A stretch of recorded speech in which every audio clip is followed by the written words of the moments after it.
Сайн байцгаана уу? Өдрийн мэнд хүргье. За доктор Коток байна. За өнөөдрөөс та бүхэндээ хүүхдтэй холбоотой эрүүл мэндийн зөвлөмжүүдийг хүргээд явна. За ерөнхийдөө бол намайг Олгор гэдэг. За би хүүхдийн эмч мэргэжилтэй 11 хичээлдээ одоо ажиллаж байна. Ингээд та бүхэндээ анхны одоо YouTube сувгаа нээгээд хүүхдтэй холбоотой гэр бүлд тохиолддог асуудлыг хэрхэн яаж энгийнээр ойлгож тэрийг амьдралд шууд хэрэгжүүлэх вэ гэдэг дээр зөвлөмж зөвлөгөө өгч ажиллахаар шийдсэн байгаа. За өнөөдрийн ярих сэдв бол хүүхдийн халууралтыг хэрхэн бууруулах вэ? За энэ бол эцэг эхчүүдэд тулгардаг хамгийн том асуудал байдаг. Хүүхэд нь вакцинд ороход халуурдаг. За ямар нэгэн өвчин тусахад ханиа төрөхөд өөрөөр өвдөхөд ч юм уу тий. За арьсан дээр нийтээ тууралт гарах үед халууралт үүсдэг. Янз бүрийн шалтгаанаар хүүхдэд халууралт бий болдог.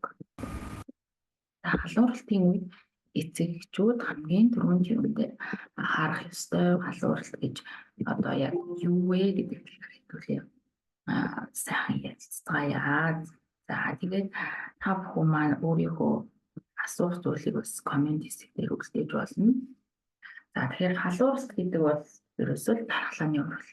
Бие махбодод гадны ямар нэгэн ням, бактери, вирус, бичил биетэн гадны ямар нэгэн зүйл орсонтой холбоотой дархлааны урвал өрнөж, пироген буюу халуур урлагч одоо бодисыг ялгаруулж улмаар одоо дулаан зохицуулгын төвд мэдэгдснээр одоо хүний биед халуун нэмэгддэг. Аливаа би халахтай тэлдэг гэж физиктээр ярьдаг тийм.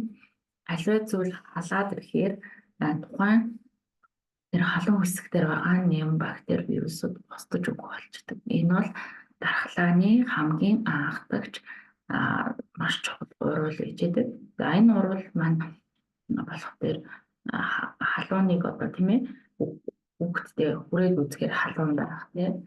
За хоёр янзын урнал халууралт хүүхдэд тохиолддог. Цагаан халууралт, улаан халууралт гэдэг. Менжид л хацар нь улаагаад амьсгаад хүүхэнгүүгээд шингээ юм уугаад байгаа хүүхд бол улаан халууралттай хүүхэд ямар ч хөдөлгөөн хийхгүй, шингээ юм уухгүй, арьсан цав цагаан болчиход цонхиж жоод гар хүлээнд бариад үцгээд дөрвөн мөчийн одоо хүүхдэн байх юм бол энэ бол цагаан халууралт буюу маш хүүхдэд аюултай халууралтын нэг хэлбэр болж таарж байгаа. Тэгэхээр халуурлаа гээл тэгэхээр эцэг эхчүүд бариад шууд одоо эмнэлэг рүү гүйдэг. Мэдээж эмнэлэгт үзүүлэхээс өмнө заавал гэртээ тодорхой хэмжээний арга хэмжээ авсан байх шаардлагатай. Тэрний үеэр ядаж халууныг нь суг болон ам шулуун гэж чихэнд үзэж болно. Тэг ямар ч халуун үздэг багчаар үзэж болно. Ер нь бол ихэвчлэн одоо суганд эсвэл хүмүүс чихэнд үзчихэд ирдэг. Эсвэл тэг тухан дээр нь гараа наасан чинь биеинд нь хүрсэн чинь халуун байсан гэдэг жидэг.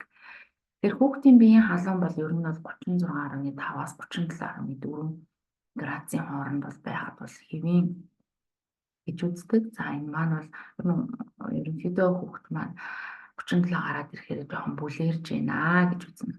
Тэгвэл 37.5-аас 38.4-ийн хооронд болохоор за энэ яг жинхэнэ нэг халууралтын урвал явагдаж байна. Хүүхд маань өвчнөө эсрэг үүсэж байна. Дархлааны урвал өрнөж гэж ойлгоно. За 38.5-аас дээш гараад ирэх юм бол өндөр халууралт гэж үзнэ.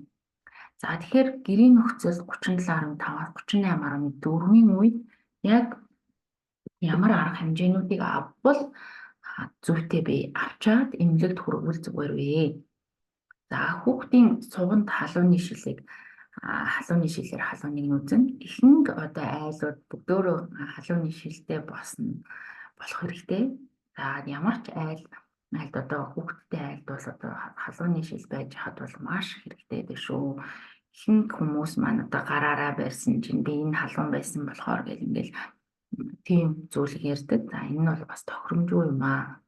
За хоёр дахь хийх ёстой зүйл бол халуун бүлийн шингэн ямиг уулгах. Хүүхдийнх нь ам нь омголдсон тий хацар нь бөндижлүүлаацсан амьсгаадсан тий амьсгалаараа хүүхд нь ингээд нэг халуунаар ингээд амьсгалаад халуун амьсгалтай байхад бариад гүйж болохгүй. Энд бол хамгийн түрүүнд буцсан бүлээгэн ус багаар 5 минутын зайтай баг багаар тийм ээ хүүхдэд балгуулж болно. Эсвэл бүр болохгүй бол шприцээр тийм баг багаар амруун шүршээд уулгаж ингээд шингэнийг нөхөх хэрэгтэй. Тэгэхгүй бол халуурахаар хүүхд маань арьсаараа, амьсгалаараа маш их шингэнийг алддаг. Тэгээд ирэхээр хүүхд маань суйлддаг.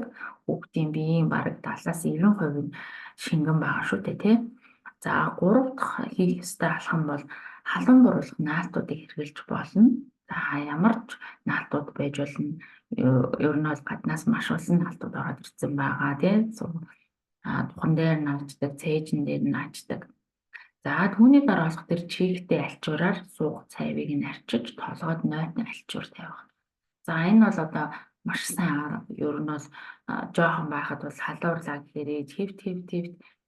За тэгээ альчуур нь оргож ирээд гоё толгой дээр тавиад тий суух цайны хувцсыг нэмэглээд суух цавын аягүй сайхан чигтэй альчуураар арчаад хүн энэ нь үрэлтийн хүчээр буюу тий халууныг маш сайхан бууруулж өгдөг байна. Тэгэхгүй бөндийд давхарлаад, зузаалаад, халуурж байгаа хэмжээнд чичирж ингээд хамаг ухцын давхарлаад ичдэг. За ингэснээр бас нөгөө халууны хэм маань нэмэгдэх эрсдэлтэй байдаг. Эдгээр аргуудыг авч хүүхдийнхаа халууныг те 1-2-3 градусаар буулгаад хүүхдээ сайхан тайвшруулсныхаа дараа эмнэлгийн байгууллагад хандах. За эм хэрэглэсгийг шийдэх. Мэдээж олон эцэг эхчүүд шууд эм хэрэгэлдэг. Парацетамол, ибупрофен гэдэг юмнуудыг хэрэгэлдэг. Эдгээр юмнуудыг ойр олон цагаар өгөх нь бас мэдээж хор хөнөөлтэй. Альва нэг юм бол тунанд харах юм бол эм болдог, тун нэтрэх юм бол хор болдог гэдгийг үргэлж санджаах хэрэгтэй. Тэгээд мэрэгжлийн эмч дээр нь эмнэлгийн байгууллагт хүүхдээ халуурсан тохиолдолд халууныг үзээд эдгээр аргуудыг хэрэглэснийхаа дараа хүүхдээ авчиж үзүүлэх нэ. Тэр хоорондоо түргэн дуудах тийм ээ эмчтэй холбогдох эдгээр аргуудыг хэрэглэх нь маш зүйтэй байдаг шүү. За ерөнхийдөө бол 37.5-аас 38.4-ийн хооронд халуурж байгаа хүүхэд бол маш сайн дархтааны системэнд ажиллаж ийн гэж үздэг. Яг хуу 37.5-аас дээшээ гараад таталт өгдөг хүүхдүүд бас байдаг. Хэрвээ тийм хүүхэд байгаа шууд эмийн бодисыг хэрэглэхийг бол зөвлөдөг. Мэдээж тэр хүүхдүүдийг багада эцэг эхчүүд нь баг илрүүлээд тийм ээ эмч нартайгаа хамтраад за манай хүүхэд халуурахаараа татдаг таталтхөөр нь одоо шууд таталтхөөс өрсөн сэргийлээд эмийн бодисыг буюу халуун буруулах өвчин намдаах өвсөл дарах эмийн бодисыг хэрэглэдэг гэж мэдчихэдэг. Тэгэхээр энэ маань бас үр дүнтэй арга байдаг байх нэ. За ингээд эхний удаагийн та бүхэндээ өгөх зөвлөгөө маань ингээд өндөрлөж байна.